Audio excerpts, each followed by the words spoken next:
Yeah, I'm just checking my facts before First time for everything. Hello one and all, and welcome to Behind the Glass. I'm your host, Sam, from the YouTube channel Seen Through Glass. And I'm Tony from Gravelwood Car Sales. Yes, you are. Each week we get together, we talk about cars, motorsport, F1, what else? Cars. We talk about cars.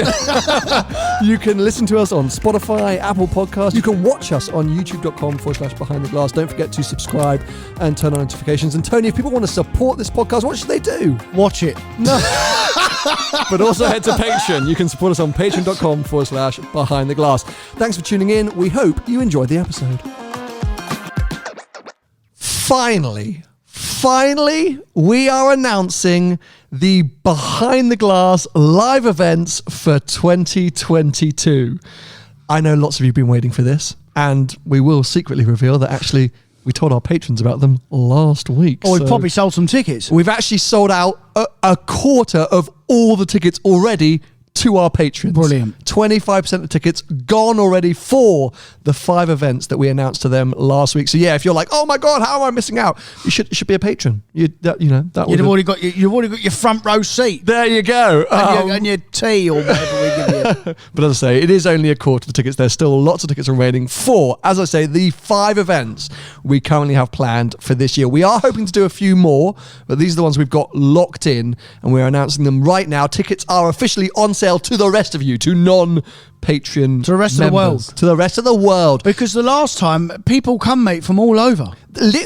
All over Europe. Did we have anyone further than Europe? I'm not sure. Your mate Phil popped in. He's American. Yes. Well, he's from Hong Kong. Same thing. I mean, it's that way. No, fair enough. We did have some international visitors or guests, or I don't know what. But I will say that unfortunately they are still UK events. We did have plans. We kind of do have plans to do some international events at some point, but we haven't got them lined up yet. So if you want to attend your first ever Behind the Glass live and you're not from the UK, you're going to have to travel. But sorry about that. But we have gone further afield than just here at STGHQ. Yeah. So, look, we're rambling. Let's announce the dates and the venues. We've got to ramble a little bit because I don't know how much we've got to talk about today. Oh, we've got a lot to talk about. Oh, have we? Oh, yeah. Oh, we better hurry up then. Yeah. We'll be fine, mate. Don't you worry. Oh, okay. So, the first event of the year, 12th of June, Sunday, 12th of June, here at STGHQ, Duke of London, the same place we hosted the 4 events last year. It's a fantastic venue for Behind the Glass Live. We've got a great space for loads of cars to park out front. We'll do the cars and coffee style kind of morning where we'll mill around, check out your cars, drink some Seen Through Glass coffee. Good brand placement there. And then we head up to the Duke of London showroom, and we have a sort of audience style seating, and we'll do our traditional podcast recording. Our repertoire. Our usual repertoire. Where you can try and get involved. You can heckle Tony, you can ask us questions, we'll ask you questions. It'll be a lot of fun. And so all the details, timings, address, and stuff like that will be on the website, which is linked in the description of these episodes, whether you're listening or watching. And of course you can just head to seenthroughglass.online for more info. But 12th of June, first event here at Duke of London. .online, what's that? .online, mate. It's a vibe. Is it? Yeah. Not .co.uk or no. .online. .org or it's online. It's online. .online. Right. Yeah. Well done. Vibey. Thank you. Next event, 17th of July at Gravelwood Car Sales. Wait a minute. Oh, that's the week after I get back from. Don't scare me like that. No. Sunday, 17th of July. Right. We're going to Tony's. I'm here. I'll be there. So if you've always wanted to visit Gravelwood Car Sales and see the cars that he has in stock and how new they all are, none of them older than 3 years. No. Nice and shiny ones. Come on down. It's going to be amazing. We're super excited. I think Tony's a little bit nervous. We're going to make some space. I'm not nervous. I'm going to sell a couple of cars. Make some space in the unit. It'll be an awesome morning. So, try and get down to that one if you can. In August, we're headed up to Alexander's Prestige, the legends at Alexander's. Andrew was a guest on this podcast a few months ago. They're going to host us in August. Yeah. Amazing showroom once again. Incredible supercars they have knocking around. That'll be a super fun morning and, a journey for us up north. I'll sell some cars there as well. Oh, for them? Yeah. Yeah, okay. No, because I'll be on a winner, wouldn't I? Oh, I'll get some money from them. Yeah, no, me too. It won't be a little, it'll be a lot. Oh, all right. You've got a better deal with them than I have. Yeah. September, we're headed to Podium, which is the home of Perla, who make the Seen Through Glass coffee. If you watch a lot of the main channel YouTube videos, you would have seen me visit Podium Place many times. They've got loads of exciting stuff happening there, kind of behind the scenes and in front of the scenes. We've been there, haven't we? Yeah, we've been there. Yeah. Absolutely. Took you there on one of our little road trips. It's an amazing place. Lots of events that they're doing throughout the year, but they're going to be hosting us, yes, in September. And I think revealing a whole new kind of area of Podium Place. Maybe I shouldn't say anything more, but anyway, that's going to be very exciting. Oh. And then in October, we're back here once again at Duke of London on the 16th of October. Back here at Duke of London once again for our 5th and definitely not our final event because we are planning to do a few more. But just to rattle through that, 12th of June, Duke of London, that's West London. 17th of July, Gravelwood Car Sales in Kent. 7th of August, Alexander's Prestige in Yorkshire. 25th of September, Podium Place in Newbury. And 16th of October, back here, Duke of London, West London. Tickets are available, seenthroughglass.online. Head to the events section, or if you want a direct link, it's in the description to this episode, whether you're watching here on the Behind the Glass YouTube channel, which is very nearly at 50,000 subscribers. Yeah. We're 500 away from 50,000. Are we 500 away now? Come on, guys. Please. But if you're listening on Apple Podcasts, Spotify, wherever you might be listening, you should be able to just click the description of this episode and see the link to go and get yourself some tickets. So hurry up now. Go get them now. Go get them now because no joke, they sell out quick. Yeah, As I say, which is amazing. Just to our Patreons, a quarter of the tickets already gone. They sold out last year, so we know that the demand is higher than last year, and they sold it. We sold everything last year. They're amazing fun, and we're going to be at your event. Oh. One of my new cars should be there. And my car will be there as well. Oh, yes. Tony's secret car will be at the Gravelwood event. Yeah. And theoretically, if all the timings line up, I'll be revealing one of my... Oh, God, look at that. How many have you got coming? I said last week, couple. Well, mate, this is getting out of hand. I've gone mental. What's happened Speaking of which, if anyone wants to buy a Green and Tan RS6, I need that cash back ASAP. I got a call saying, we need that deposit now. I'm like, anyway. So yes, very exciting. We loved doing the live events last year. Yeah, more than anything. Yeah, I love the live events. So, anyway, that was... 10 minutes of admin. Apologies for those of you that wanted to get on with car chat. No, they like all that. Yeah, I think so. They love it. Now, the big news that I want to get straight into was that recently Volkswagen confirmed Porsche and Audi will be entering Formula One in 2026. There's two different teams. Well, okay. I don't think we've got the details yet. So this has been rumoured for a while. It's been batting around, and then the Volkswagen CEO came out and was like, "Yeah, of course, they signed it off. It's going to happen. It's fantastic." But we don't know how. We don't know. No, I think we do know why. Let's get into the why in a second. But yeah, all we know for now is that they are going to be entering the sport. So let me ask you, why do you think Volkswagen via Porsche and Audi are deciding to get involved with F1 now? You've got development of what? Development of fuels, development of... Mate, they're going to have to change their game because if stuff is going electric, Volkswagen Audi Group depend on combustion engine cars. A lot of their manufacturers, that's how they sell their cars, through an engine. So we already know that F1 is going synthetic fuel. So they probably want a bit of that. They probably think, well, we do need to try and keep the engine in some capacity because some of these brands, they won't exist anymore, or they will exist and it'll just be like you have an electric Lamborghini, you have an electric Audi, and you just, like you said before, it's a lifestyle choice, and they're all going to be the same at that point. It's like a phone, because it's electric. They're all the same. So these cars are sold now on a V10 engine or a V8 Ferrari, and people buy them because of the engine and how they make you feel. When everything's electric, they're all going to feel the same. I agree with you in some ways, but I think it's a massive rubber stamp or a big tick for the direction Formula One are going in. It suggests that they're doing something right, that such major brands and companies can go, we want to be part of that. Because Formula One, motorsport in general, always a fantastic test bed for any new tech. And yeah, this is really, I think, a significant approval of the direction Formula One are going in, because, okay, there'll be new engine regs for 2026. We don't know exactly what that's likely to be, but it's theoretically going to be a sort of a more hybrid, reliant combustion engine than what we're seeing now. Slightly less complicated, hopefully. So that theoretically interests the Volkswagen Group. Synthetic fuels, as you mentioned, and all of these things which supposedly suggest that it's more relevant than any other motorsport. So Formula E, the Le Mans hypercar project. I mean, okay, Porsche, I think, are kind of involved with all three at the moment: Formula E, Le Mans hypercar, and now going to be Formula One. So they're really spreading their bets. Yeah. But no, I think it's great. It's been a while since we had a major manufacturer get involved with Formula One.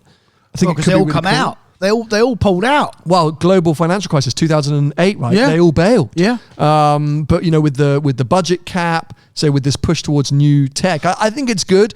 If you want me to go on a rant, I can talk to you about how Formula One's going in a slightly different direction to what us purists might like. But if it's going to bring in brands like Porsche and Audi, I'm all for it. So let's get into the how. I don't think this is two new teams joining the field. Right. I don't think Porsche are going to make a team. I don't think Audi are going to make a team. Right. So I'm fairly convinced Porsche are going to be buying into Red Bull. So it'll be Red Bull Porsche or Porsche Red Bull, supplying probably powertrains from 2026, because we know at the moment Red Bull are developing their own powertrains. Who knows if they want to continue doing that. But is that not loosely based on the Renault, or is it just Honda? Honda. It's basically the Honda, but Fair. Red Bull are kind of turning it on. Yeah. So I think Porsche will want to be able to be involved with that and also have that sort of, claim to be the engine supplier. But then if they come on as part team owners, 50% part team owners, like that, they're buying into an already successful team. So it kind of makes sense for Porsche, I think. That's what I see for them. Audi's the one with more of a question mark. We spoke about it, was it last week, talking about their potential interest in McLaren, the group? But whilst that's still TBC, it's hard to know exactly where Audi will go, because I do see an Audi team, right? I don't think McLaren Audi necessarily makes a lot of sense. What if they bought the cars? Well, no, okay, so if they own the entire group, sure, but McLaren Racing is still such an iconic brand. So is Audi then almost a bit of a quiet partner? So is it McLaren with an Audi engine? You don't think it would be cooler to have or more brand effective to have an Audi RS team like Alfa Romeo have done with Sauber? Possibly. Because I don't buy an Audi necessarily for the powertrain. Really? Yeah, What'd you buy it for then? Well, I think everything that it represents, quattro systems, design, usability, livability factor, heritage. Affordability? No, not with my car. Definitely not. But yeah, I don't know. I don't think if Audi just supply engines to everyone, that's going to make them incredibly attractive. But do you think as a brand, as a manufacturer, you sell more cars because you're in F1? They would of course tell you yes. I mean, that's, I think, a huge reason why these brands get involved, not just from an R&D point of view. Okay, maybe not so relevant now, I don't know, but that's the whole thing. Win on Sunday, sell on Monday, right? Have Mercedes AMG sales increased because of their Formula One success? I can't tell you. I don't know. They might not even know. No. But has it made the AMG product more credible? But yes. Can I just say, I've never been, I've owned a lot of them as well. I've never bought a Ferrari because of the Ferrari F1 team. Why have you bought a Ferrari then? Because I wanted one. But why? Why did you Pinnacle. But why is it the Pinnacle? Because it's just a Pinnacle brand. It's just it. But why is it a Pinnacle brand? But I know where you're going with this, because you're saying because of F1. But I didn't buy it because of F1. I bought it because, in my opinion, it's the pinnacle of a road car. I think subliminally, the world believes that. Give a 5-year-old a piece of paper in terms of draw a car, he draws a red car, because of the F1 success, because of what they achieved, because that's where Ferrari really started. That's how Ferrari came into existence.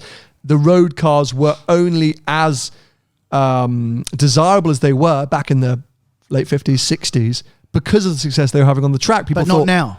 No, but that's where it stemmed from. So that whole idea of Ferrari being this elite, luxury, desirable brand, which is where it started, I say, back in the day, it grew from there, was because of that success on track. And that has continued kind of to be in parallel. I think it's the origins of the brand. You only think Ferrari as the pinnacle because it has been for so long.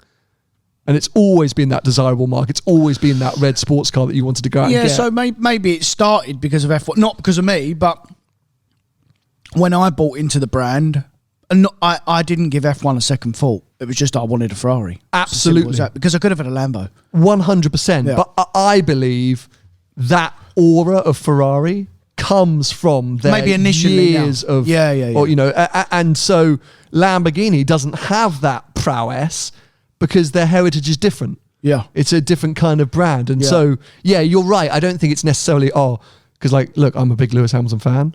I've been following him driving Mercedes, dominating everywhere. It hasn't made me go, I want to go and buy a Mercedes. It hasn't. Yeah. But what? I don't know. Has it? I think it's added credibility to that AMG brand. It's meant that things like the Black Series come out, people are like, oh yeah, proper F1 tech. Yeah. Oh, did you hear what the driver said about the Black Series and that Aston Martin safety car? This was a few weeks ago, but we never talked about it, and I was dying to.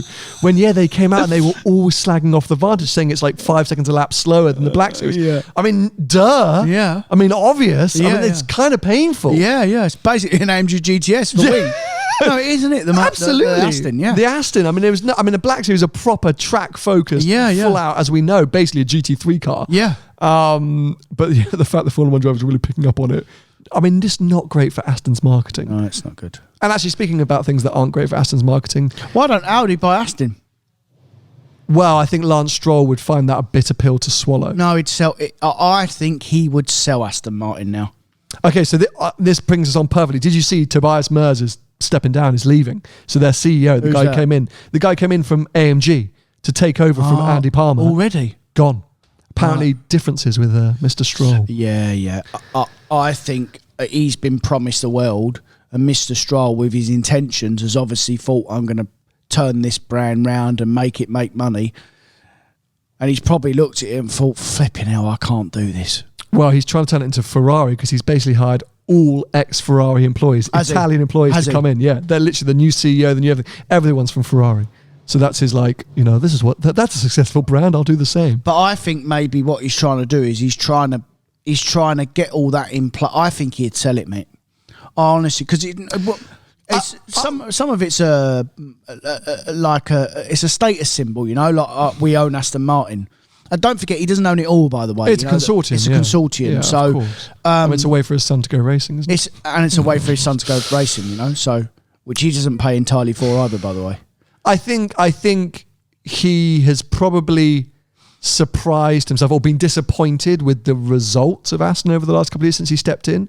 A team, this is really becoming an F1 podcast. A team which has done so well as the underdog, as Racing Point has forced India for so long. Yeah. He stepped in and suddenly they're off the pace. I think he's probably going to be like, well, that's a bit crap. But I don't think that's his fault. I'm not sure that's his fault. I just think he probably thought as a businessman that he could turn Aston Martin round as a brand, and it's not working out. So the thing is, dude, it's been 2 years. To turn a brand around like that, you need 5, 10. Yeah, but it's not but is it getting any better? That's what I'm saying. I'm not talking about the F1 now. We're just talking about the cars in general.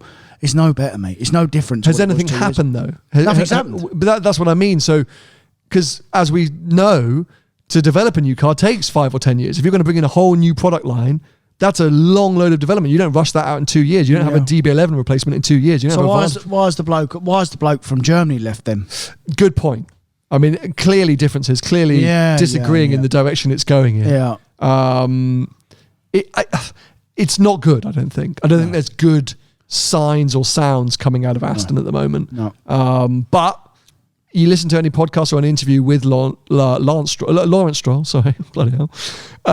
He talks about a long-term plan. Yeah. He doesn't suggest that he's trying to get out quickly. And Audi buying Aston, like that, I don't see happening. Well, we never, initially we never saw VW Group ever buying Bentley or sure, sure, okay, fair enough. It there have been happen. plenty of opportunities though, haven't there, over the years? Aston's been for sale for a while because it's never made any money. Yeah, there's probably in its 100-odd year existence, it's only made money 2 or 3 times ever. Yeah, so, and I have absolutely nothing against Lawrence Stroll as a person. I don't know him, and fair play to him for having a go.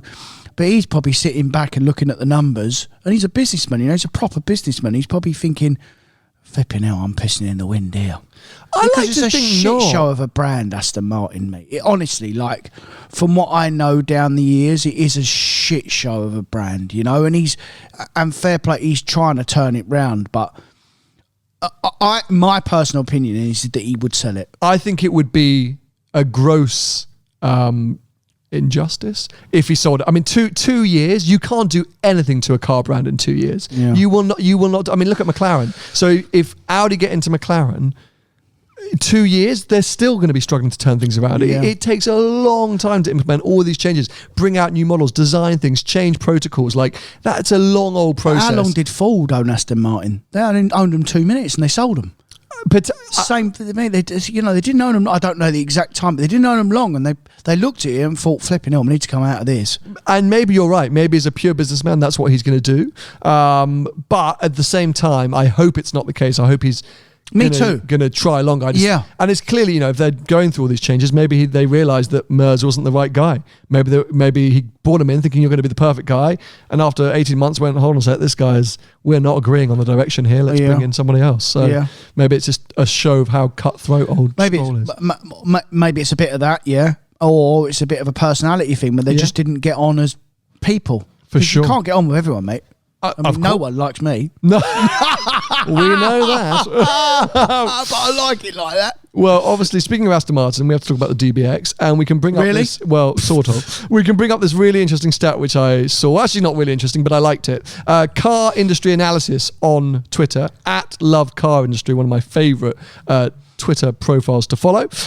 Did this last year. Registrations of most expensive and luxury SUVs increased by 5% in Europe. Volume totaled 29,000 units. Monaco, Albania, San Marino, Bulgaria, and Liechtenstein were the top markets in terms of their market share. So, really? Yeah, which I love. So, I don't know if you can see my screen. I'm going to try and cover it. Number 1 in 2021. What do you think the highest European luxury SUV was? I'm going to go mass-produced Range Rover. That was number 2.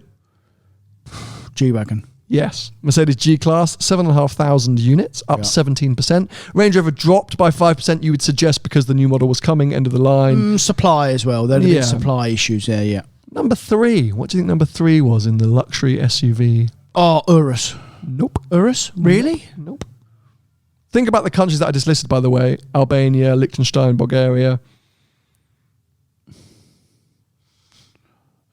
SUV. Big. Rolls Royce. Nope. Come on, mate. BMW X7. Really? Yeah. Which is basically a Rolls Royce anyway. Nearly, yeah. 5,500 units, followed by Mercedes GLS. Yeah. 5,000 units. Then you get into the specialist stuff. Lamborghini Urus, 1,500 units, up 25% on 2020. Yeah. Bentayga, 1,200 units. 8th on the list is the Rolls-Royce Cullinan, only 260 units. But the one I wanted to bring up was DBX, 690 units, up 120%. Now, based on all the analysis that we saw on the sales that I think Chris Harris dove into, and a load of people dove into last year, do we think those are all sales to dealers? Because I have not seen, I've seen like 3 DBXs on the road ever, compared to I've definitely seen about 25 Cullinans just around London over the weekend. Yeah, so I'll let you into a little secret. Oh. Brands like Aston Martin and McLaren... Maserati. Maybe Maserati, if you reading what I'm going to say. Yeah.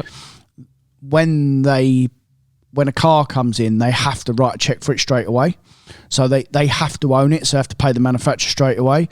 The big brands, Porsche, Mercedes, BMW, Audi, all that, they have time to pay. Like SOR. So they have like 90 days or 120 days, and then it goes what we call fully paid. So then they own it, but they've got that period of time to try and sell it as a new car first. So it only goes into the figures when it goes paid. So yeah, you're right. If a Aston Martin manufacturer has just bombarded all the dealers worldwide with these DBXs and they've got all the money back, doesn't mean they've sold them. No, they're on the forecourt somewhere. They could, but they could. I mean, they might have sold them, but yeah, we don't know. The chances are there is quite a high percentage that are sitting in showrooms fully paid, because the manufacturer, once he gets his money, he couldn't give a toss. Yeah, exactly. Because they want the money to keep investing to, and the smaller brands, that's how they work, because they've got to have the money back.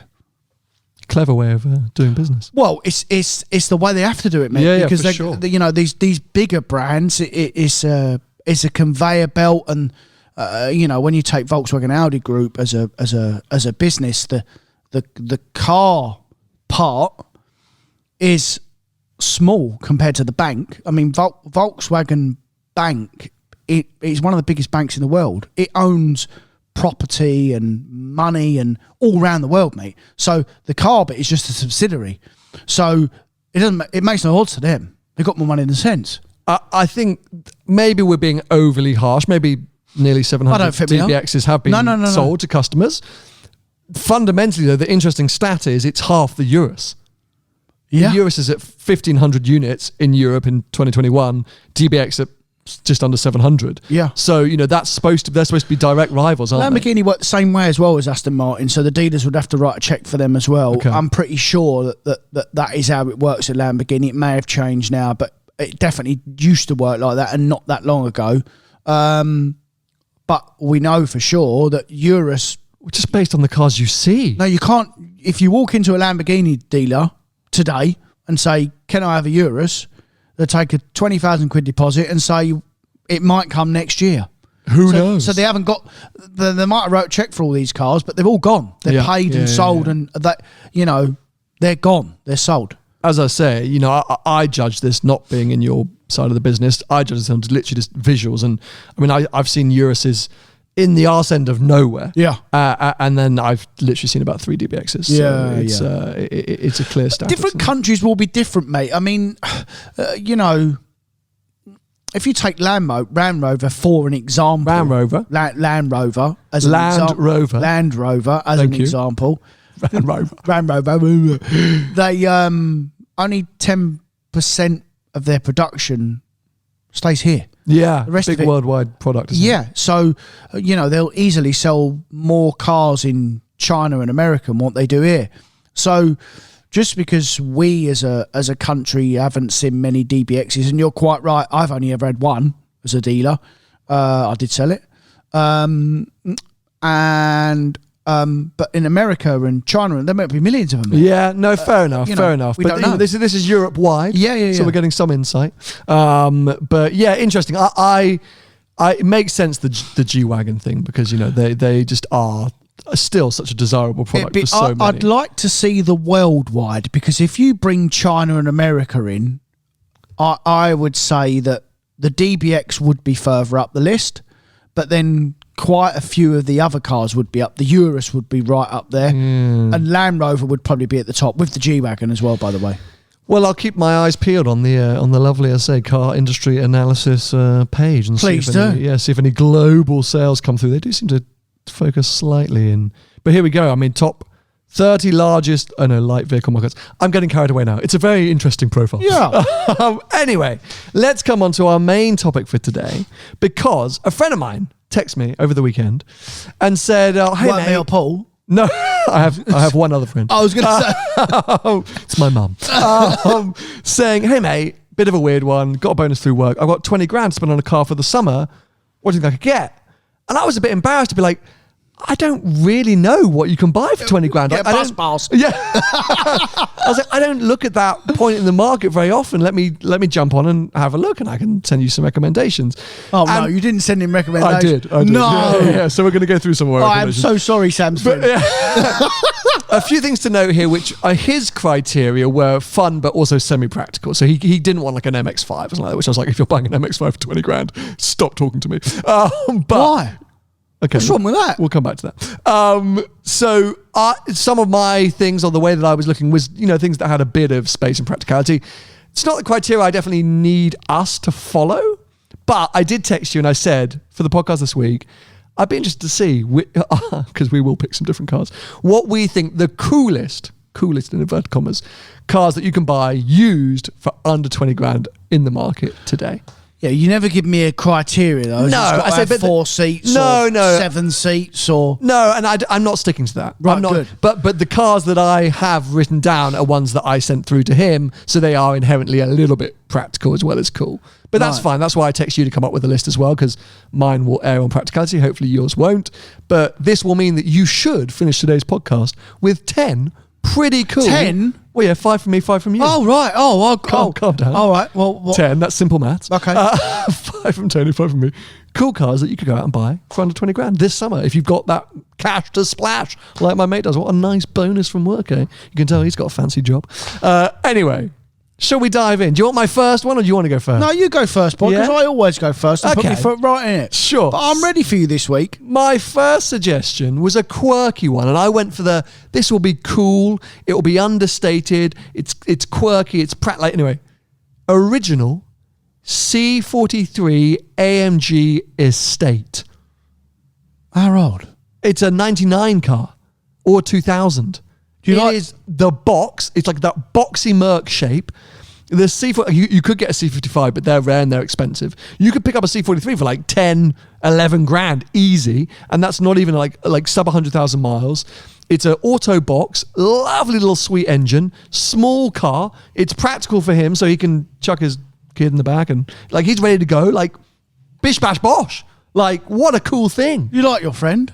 I do like my friend. Flipping hell. I think old AMG Mercs are often overlooked because they're often bargains, mate. Yeah, but that was the era of Mercedes where they were terrible. Really? Terribly made. They were just awful, cheap, terribly made cars. They've got it right again now, last 4 or 5 years.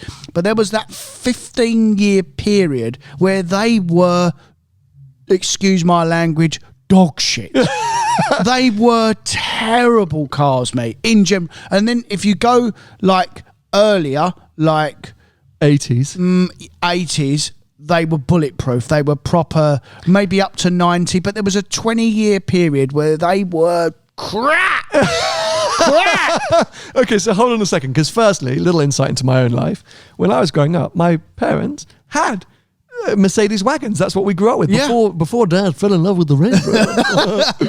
We had all kinds of C-class estates. Yeah. And so maybe there's a part of me that's just being drawn to that from childhood memories. But you get the star out of the bonnet. Don't get that really anymore, do you? No. So but it's plastic. Was it plastic? Of course it was plastic. Maybe on the S-Class it was a little more. Because people didn't have S-Class. People used to nick them. Yeah, they don't nick them now because they're plastic. Well, but back then they weren't. They were metal. No. Why would you nick a plastic one? Well, they used to snap them off. Yeah. Vandals. You sound like you know what you're talking about. That's what it was me. Anyway, for me, this is a cool car. This is one of those ones that if you turned up to Caffeine and Machine here in the UK, cool car location, people would be like, oh yeah, C43. But most of the time you could park it anywhere, people think it's just an old crap Merc. Yeah, which is exactly what I'd think if I walked past it. Come on then, what's your cool sub 20k used car? Well, obviously I've gone newer because I've got something in between my ears that you obviously haven't. I know what you're going to say. No. I know one of the cars that's going to be on the list. And a Bath 124 Spider. Yes, Tony. Yeah, and I was going to go MX-5, but I was actually, what gave me the Abarth idea is that I was actually looking and someone offered me one this morning. I thought that's perfect, and they're about 20 grand, mate. And what they have over the MX-5 is a bit of character. They have something about them, a bit of persona, like all Abarths. I remember I did that trip around Italy in 6 weeks in Italy in an Abarth 124 Spider, and the attention it got, and even now it's a second je ne sais quoi. Drives properly. Drives very well. Was it a manual that you got offered? Manual, yeah. Has to be manual. Yeah. The auto one is not. We sold a few of them, to be fair. Yeah, they're so cool. They sound super fruity. They do. At one point in my life, I was toying with buying an apartment in Monaco. I remember that. Yeah. And I was actually in Monaco. It was like outside, 20 miles outside in France. Like Nice. I could see the sea if I crooked my neck. Anyway. And I was going to get a 124 Spider and just leave it in a garage. That was going to be my runaround, so I could fly down and have a car to run around in. Brilliant. Such cool. I did not see that coming from you. Oh, you wouldn't, would you? Because you're thinking about old Merc estates. I mean, well, I still think that's cool. I've tried to think out the box, and what I've tried to do is, and I know where you're going to go with it. You're just going to pick piles of shit that's going to cost 20 grand to buy and then 20 grand a year to run. Probably. I've tried to pick cars that won't do that. No, fair, that's fine. When I reviewed the list that I sent to my mate, I did send him a text after saying, don't buy any of those. No. We just had a nice little conversation. Nice little chat. I've sent you some cool cars, but do not buy any of them. And at the end of this podcast, I'm going to let you into a little secret why actually you shouldn't pay 20 grand cash for a car anyway. Anyway, we're going to talk about it at the end. Okay, it's just a little segment that I thought of right at the end that I'll just educate you boys every Fine, okay, fair enough. Even you will get educated. Oh, I appreciate that. So, my next suggestion. Yeah. RS4 Cabriolet. Oh, that's a good shout. Yeah, do you remember this shape, this era? I had one. Did you? Yeah, the V8 manual one, yeah. Very cool cars. Yeah. Obviously, was that the last time before they went to the sort of RS5? That was the last generation, right? Yeah. But yeah, it looked beefy. Yeah. Great engine. I had a black one with the white interior. Do they work? Yeah. I mean, it'll have problems now, but what won't? Well, on your list, all of them for sure. My list, none of them. But either because you got 4 seats. Yeah. It's it's out. It's still a nice build. Is it 20 grand? Great. Yeah, you can find it for 20 grand. Higher mileage ones for sure. They haven't cost any money. They were 20, 25 grand back then, and that car would compete with the M3. E92 V8 M3. Yeah, for sure. And I think the RS4 was loads cooler though. It's loads cooler, and still is. I remember I drove. Was it the GT12 I drove, and I had an RS4 cab chasing me the whole way. Couldn't get away from him. Yeah, proper car, bit of a hooligan car. Corner. Yeah, it's a hooligan car. Yeah. Oh, I'm glad you agree with me there. Yeah. No. I agree with the car. You've overlooked the maintenance slightly because that will be a fortune to carry on maintaining. And I think as well, maybe it gives you a little bit of a sort of, I'm going to bring a package to your house at 1 a.m. wearing a hoodie. No, I don't think so. No, mate. Yeah. I think back in the day, I'm outside in the RS4 Cabriolet.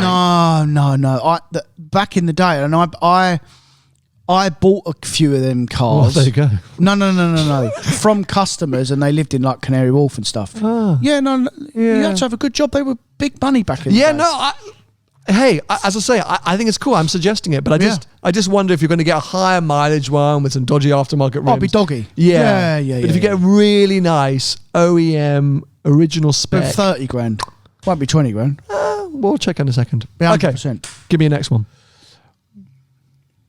Ready? Yep. Predictable, but don't say it. But it is right. Don't say it.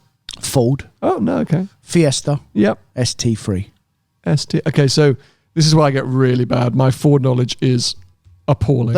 Basically, the current. Oh, Fiesta nice, ST. Super nice. The one that TFJJ's got. No. Yeah. Super nice. Yeah, very cool. I see him bombing around in it, and I'm like, that's a cool looking car. Well, never give you a minute's problem. Got everything you could ever want on it. It's got a bit of fun. It's got a bit of character. It cocks the back wheel. Is it cool?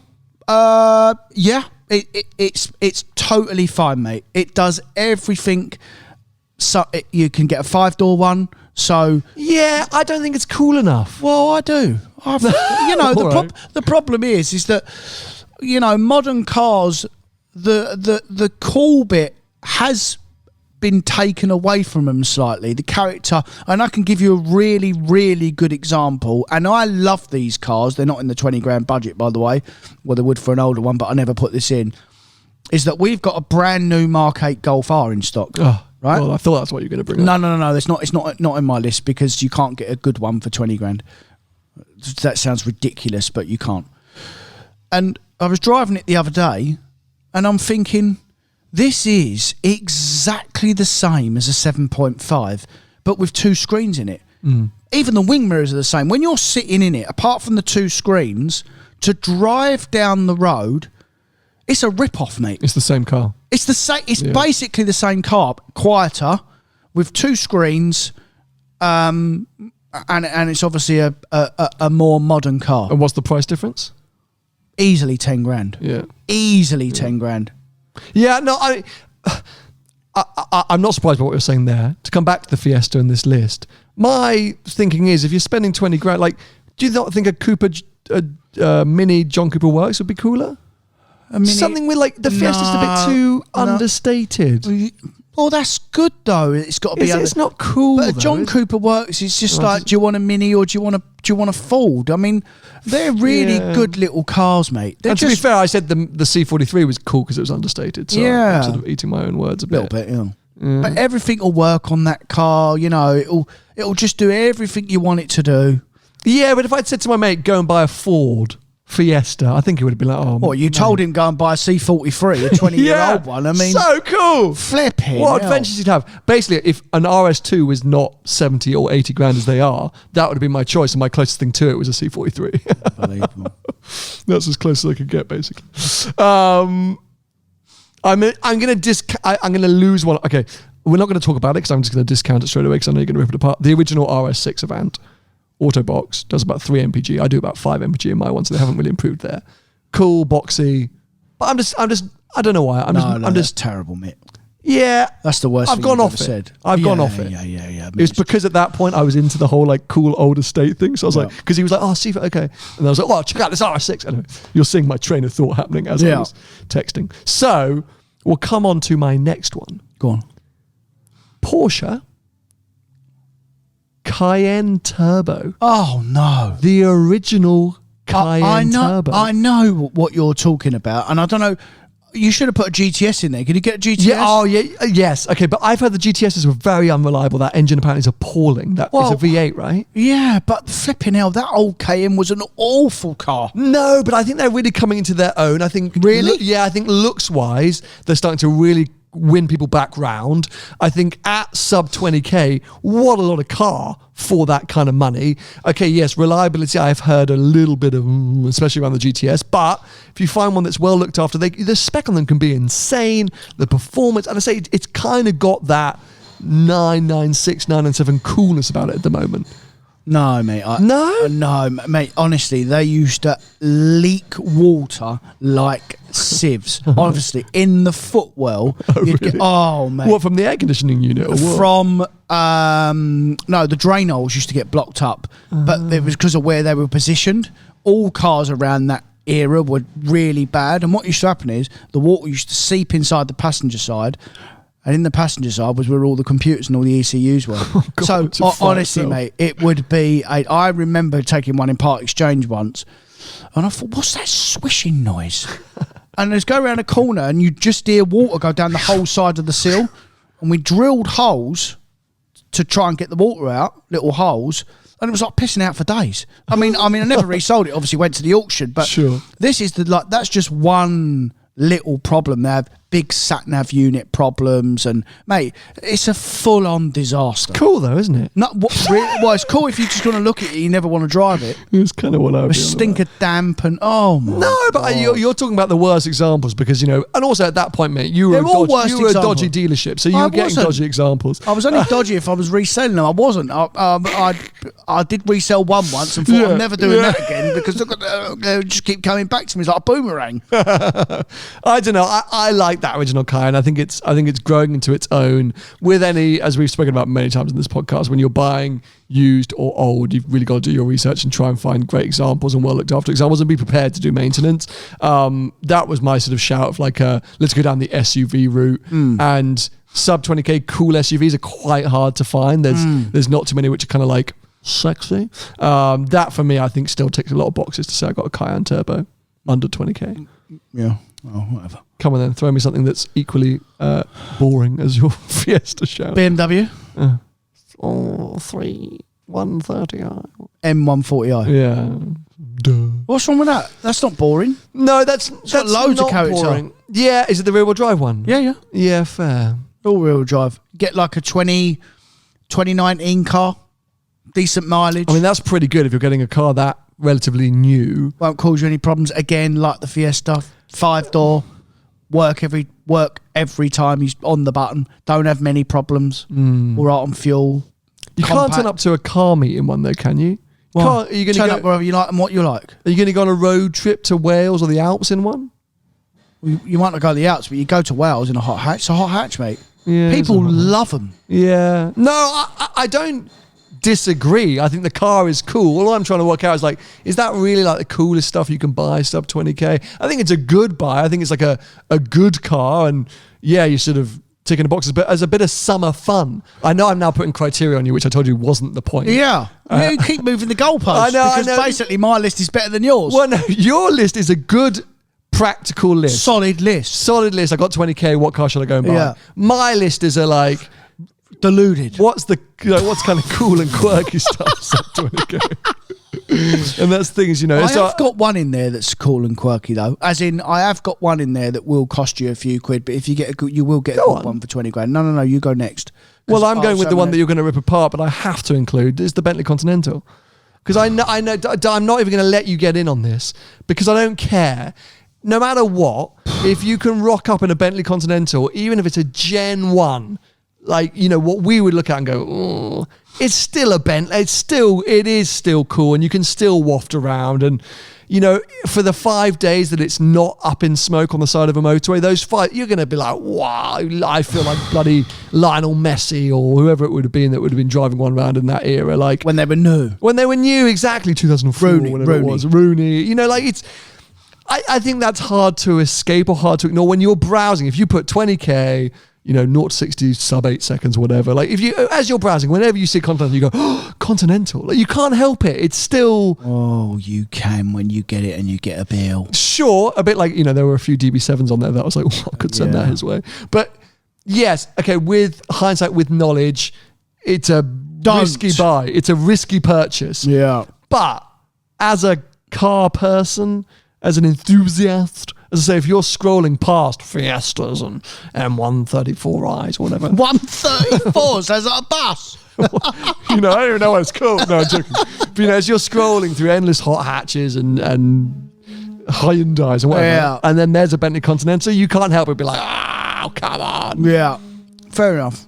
You see the appeal? No, not at all. By the way, if you can hear a lot of noise in the background, it's not us. They seem to be building, I don't know what, a ship next door today, and it is insanely noisy. So I don't think it's leaking through because these mics are very good. Thank you, Rode. But yeah, just in case you're wondering what that is, it's not Tony farting for 6 minutes straight. Never do that on the podcast. Okay. No. So come on then. What's your last shout? We've given people a few options. What's your quirky choice? So this is a quirky and a little bit out of the box, and probably more on your list, but it is solid if you get a good one, and you will get a good one for 20 grand. E92 M3 Coupe BMW. Yeah. The V8 one. Okay, no, fair. I think that is a cool car. Yeah. Are they problematic? Yes. Really? What, like just mechanically? Mechanically, but if you get a good one, you have to do the rod bearings. Okay. Very common on them. The Vanos units go on them. There's a few bits, but once you get them done, sure. They're as good as gold. They're as good as gold. Yeah. And they are cool, and it's a cool sounding car, and actually again, like, you get really nice specs. I think that's going to be a future M5. You know, the M5 everyone's going mental about at the moment. I think. Yeah, I mean, another one on the list which I seriously considered, which would have been there in that era, is that 6.2 C63 Coupe. Yeah, interesting. That's another one as well. They are cool. Can you get a what's it called, W507?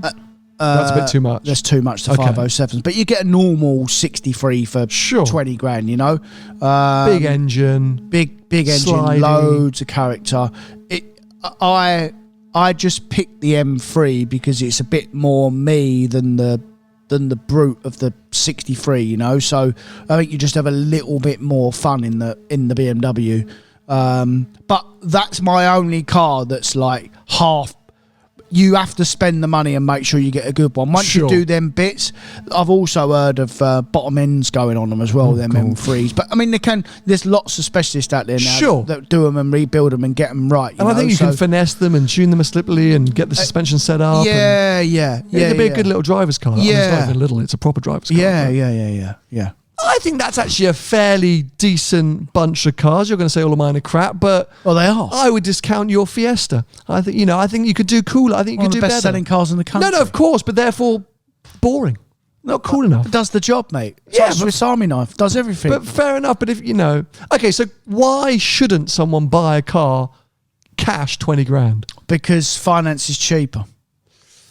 Well, okay, so let me see. You should never, ever, ever, if you can, don't ever tie your money up in a depreciating asset on finance, because if you've got 20,000 quid, unless you've been given it, and even your mate would have paid tax on it, by the way. If you've got 20,000 quid, free money, that's right. So really, his bonus is probably 30,000 quid. So he's paid 25% or whatever he's paid. Lucky bastard. Yeah. Then what you've done is you've paid a percentage of tax on that money that you've earned. Well, to borrow it, you don't pay any tax and you just pay 7% on the APR. So you're between 13 and 18% up on the deal.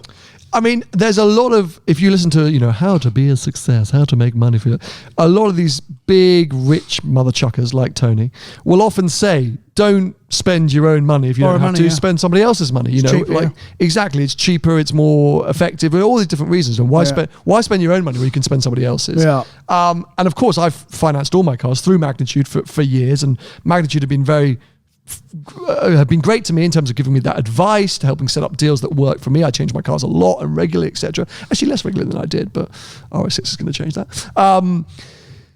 But I know that they cater to all different ends of the market when you're doing the supercar stuff, all this low end stuff. But I was just trying to look here. I was trying to find an example of a Fiesta because I kind of wanted to look at what I've never looked at financing something circa 20 grand. Another thing as well, so financing something in general. I'm talking about anything here. As a consumer, you're so much more protected than if you go and just pay for a car outright. Your rights and the regulations around it all, when you fund a car, you're so much more protected as a consumer, because whether you like it or not, you don't own the asset. You only own part of it until it's fully paid.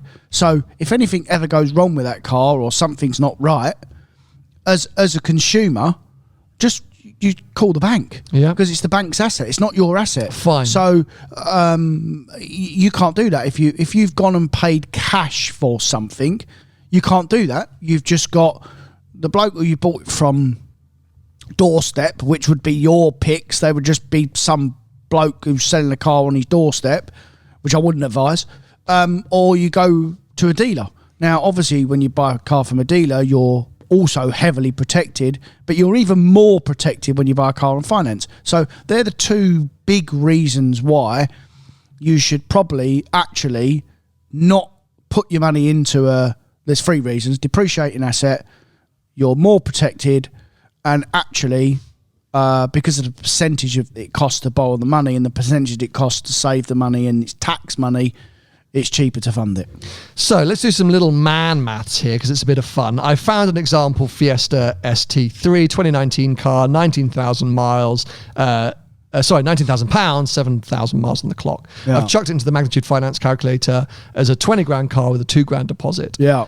So your interest is on their basic calculator. As ever, if you're using the Magnitude calculator, give them a call because they can always slightly update you on exact quotes. Your interest is coming out at about 3.5 grand over 4 years. Yeah.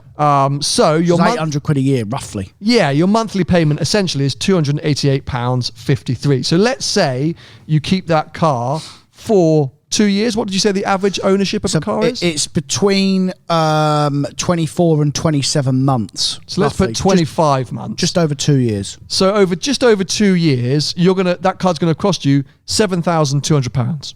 Including the payment. That's the payments. Yeah. So sorry, and then plus the deposit. So it's just over $9,000. Yeah. Deposit and monthly payments. You should get some of that deposit back. You should get some of the deposit back. Hopefully, if you set up the deal right and you've spoken to Magnitude, got that advice. Well, what it's actually cost you, none of that actually matters. It's the depreciation of what's the car's actually worth.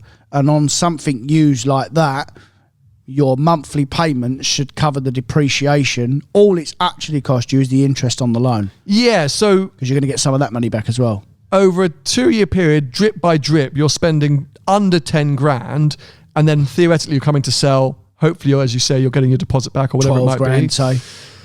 Whereas instead, you're going to have to fork out 20 grand, which is then going to be tied up in that asset that then you can't do anything with. You've just got a car you're going to drive around, and in 2 years' time, you're going to sell and hopefully get 12 grand back. So you've lost 8 grand, but the tax element bit in that, because don't forget, ladies and gentlemen, in this country, unfortunately, we have to pay tax. Mm-hmm.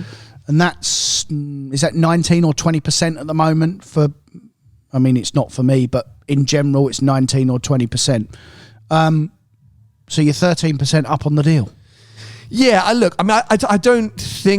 don't want to sit here being like pushing finance too hard. It works for us, and I think you're giving great advice, and I think it totally makes sense, and it's a good way to look at it. But it's not going to be a situation everyone's comfortable with. Interest is still interest. I think we've proven a situation there where that makes more sense. There is also another scenario as well, that if the tax element you cannot get away from. You've earned the money, you've paid the tax on it, you've had to save up a period of time. But if you literally have got nothing else you need to spend that money on, nothing, you've already done the tax on it, forget about that bit, then maybe if you want to treat yourself to a car and you want to put all your money in, there's nothing stopping you doing that. I'm just telling you from experience that isn't the cheapest way of doing it. It is if there was no tax element involved, then yes, it would be cheaper. There's nothing. Cash is king, mate. It's as simple as that. It always has been. It always will be. But if you bring the tax element in, which you should, because that's how you earn the money, that's how we all earn our money in this country, then it's cheaper to fund. Yeah. I mean, I've done both. The Citroen C4 Rally, I bought cash. The Abarth 595, I bought cash. So, I've done both. Yeah. But a majority of the time I do finance. And yeah, interesting point you make. And hopefully insightful for most of you. And maybe we've given you some ideas of cars that you could go and splash some cash or finance. Please don't listen to him and listen Please to me. do. Someone bring a C43 AMG to one of the live shows. Please. The original one, not the new one. The original one. And there we go. Another reminder of those live shows. 12th of June, Duke of London. 17th of July, Gravelwood Car Sales. 7th of August, Alexander's Prestige. 25th of September, Podium Place. And 16th of October, back here again at Duke of London. All the information, all the details, a breakdown of what those events will be over at seeingthroughglass.online. Head to the events section. We will keep reminding you week by week as long as tickets are available. And I don't think they will be for much longer, so go and get them now. I think that's probably it. Yeah. Okay. So we'll be back with you for another episode next week. For now, if you want to follow Tony, he's at Tony Gravelwood Car Sales on most social media platforms. I'm at Seen Through Glass on most social media platforms. We are very nearly at 50,000 subscribers on our Behind the Glass YouTube channel. Please subscribe if you can or if you want to. And we'll be back with you next week. Bye-bye. See ya.